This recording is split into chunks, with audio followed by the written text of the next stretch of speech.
Dears अस्सलाम वालेकुम। हक मौजूद के साथ मैं हूं आपका मेजबान सुल्तान दिन। बबरलो बापा सक्खर के मनाजिर हैं, देखते जाइए।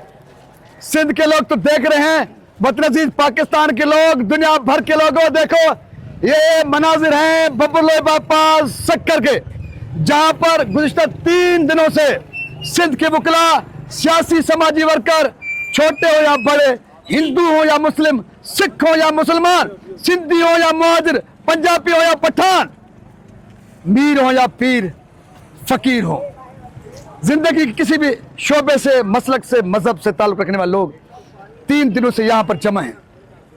काज यह है कि कुदरत ने, खुदा ने, भगवान ने जब से कायनात बनाई, दुनिया बनाया, उस वक्त से एक नहर, एक दरिया, पानी का एक सिलसिला जिसका नाम है सिंधु दरिया, जिसको अंग्रेजी में इंडस रिवर बोलते हैं, कुन फयकून से कायम कुदरत की नेमत, जिसको दुनिया कुन फयकून से इंडस रिवर, सिंधु दरिया के नाम से जानती है।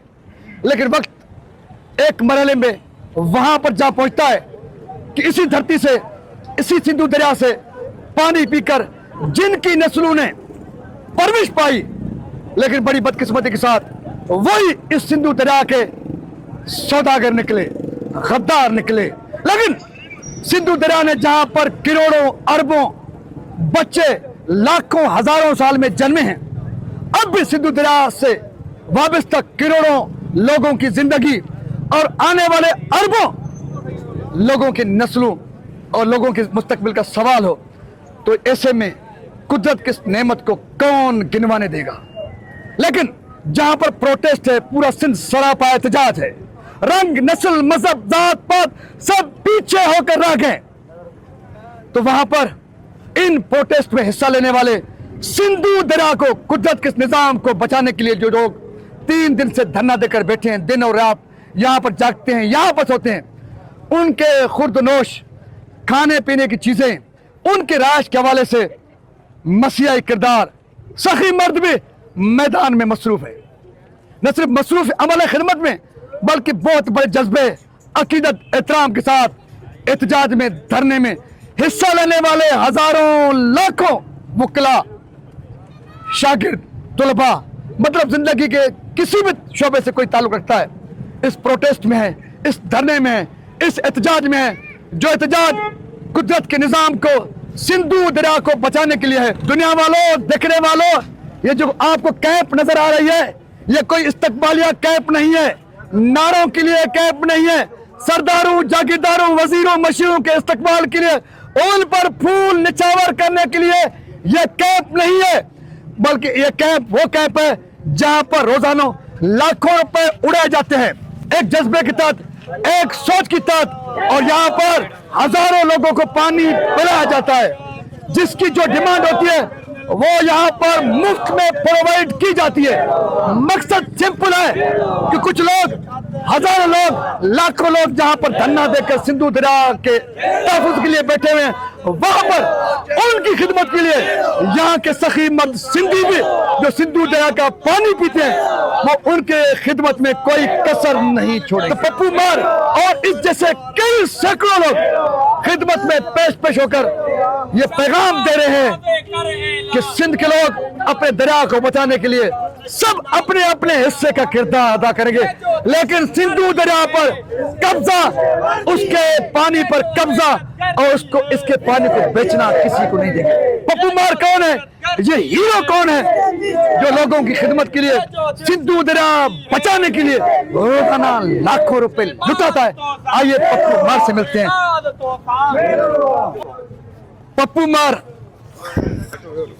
पप्पू मार जिसका मैं बार जिक्र कर रहा था, कल मैंने जिक्र किया था एडवोकेट मुजफ्फर बुरोई का, और एडवोकेट मुजफ्फर बुरोई ने अपनी विलाग में बताया पप्पू मार कोई इंडर है, कोई अलीशेर मार है।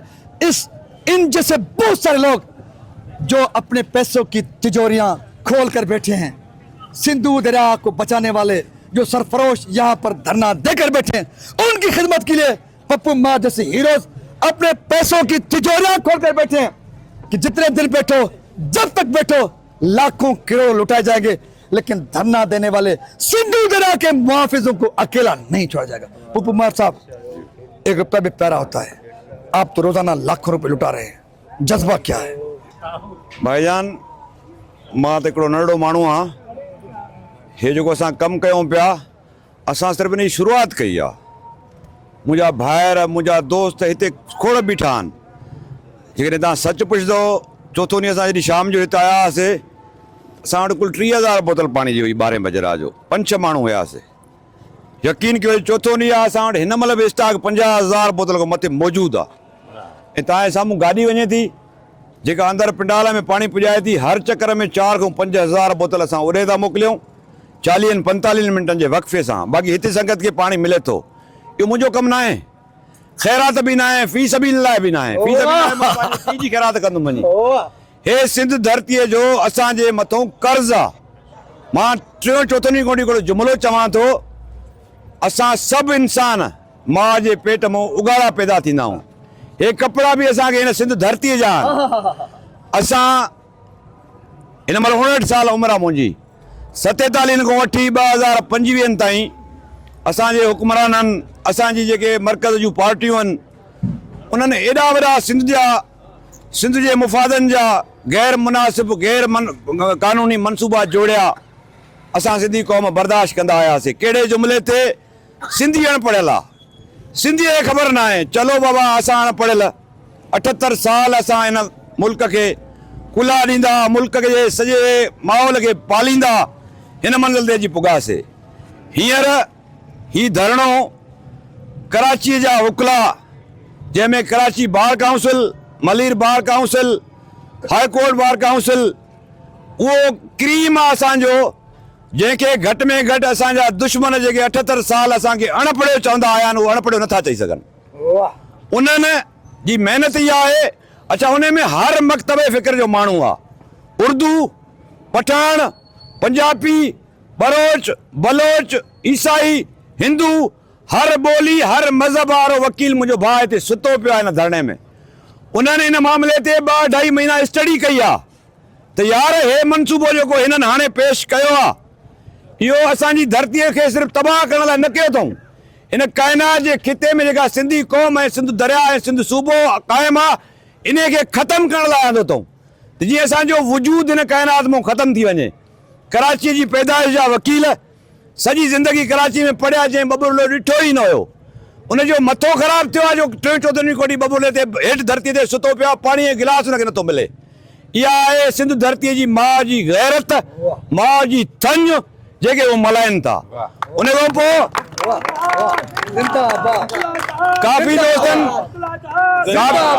काफ़ी दोस्तनि मां इहे सुवाल कया अॼु सॼे ॾींहं जी हिन सॼी यात्रा में, त बाबा जेके हिते असांजा सिंधी भाइर, हर क़ौम हर ॿोली वारो, उहो मुंहिंजो सिंधी भाउ आहे, उहे आया, उन्हनि जी महिरबानी।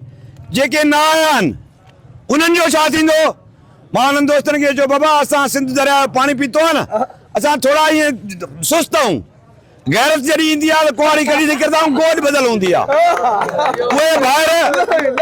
उहे भाइर असांजा हिन मीडिया जे तौसत सां, असांजे हिन ललकार सां, हर पार्टी वारो सिंधी सरदारनि समेत, मुर्शिदनि समेत तव्हां हिन धरणे में ॾिसंदो, छो जो उन्हनि बि हिन दरिया जो पाणी पीतो आहे। थोरो ज़ंग लॻी वियो आहे, ज़ंग लहण ॾियो, लही वेंदो। का नाए मथी नाहे करणी, हिमत सां बीठा हूंदासीं। हे धरणो वकीलनि सां बार असांजी मुलाक़ात थिए थी। उन्हनि हर मकतब जे फ़िक्र वकीलनि जो हिकिड़ो ई सवाल जवाबु आहे मूंखे, त मार साहब, या वो हमारे लिए रिजेक्शन का नोटिफिकेशन लाएं या हमें ले जाएं। मां चयोमांसि, हाँ, असां बि तोसां गॾु, असांखे बि खणी हलनि। कॾहिं न उथंदासीं 6 केनालनि जे मनसूबे जो रिजेक्शन जो जेसि ताईं नोटिफिकेशन न निकिरंदो। तव्हां सभिनी ॿारनि खे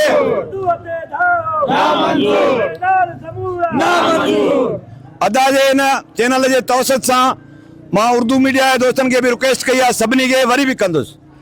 उर्दू मीडिया जा असांजा जेके नेशनल चैनल आहिनि, गंज कमायो अथव सिंध मां, गंज, पर उन्हनि जा रिपोर्टर उहे असांजा सिंधी आहिनि, कहिड़ी बि ॿोली ॻाल्हाइनि था, हर तालुके में, हर ज़िले में हेडक्वार्टरनि।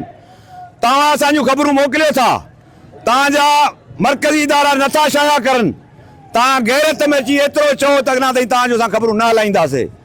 हिन धरतीअ ते जिते असां बीठा आहियूं, असांजे वटि का दहशतगर्दी कंहिं नाजाइज़ ॻाल्हि जे लाइ बीठा आहियूं, तव्हां असांजी नशरियात न हलायो। हिते हर बच्चो, हर जवान, हर कुराड़ो, मुंहिंजूं भेनरियूं सिर्फ़ु हिकिड़े ई सुवाल ते बीठियूं आहिनि त सिंध दरिया ते को बि केनाल ठहण न ॾींदासीं। इहा दहशतगर्दी आहे।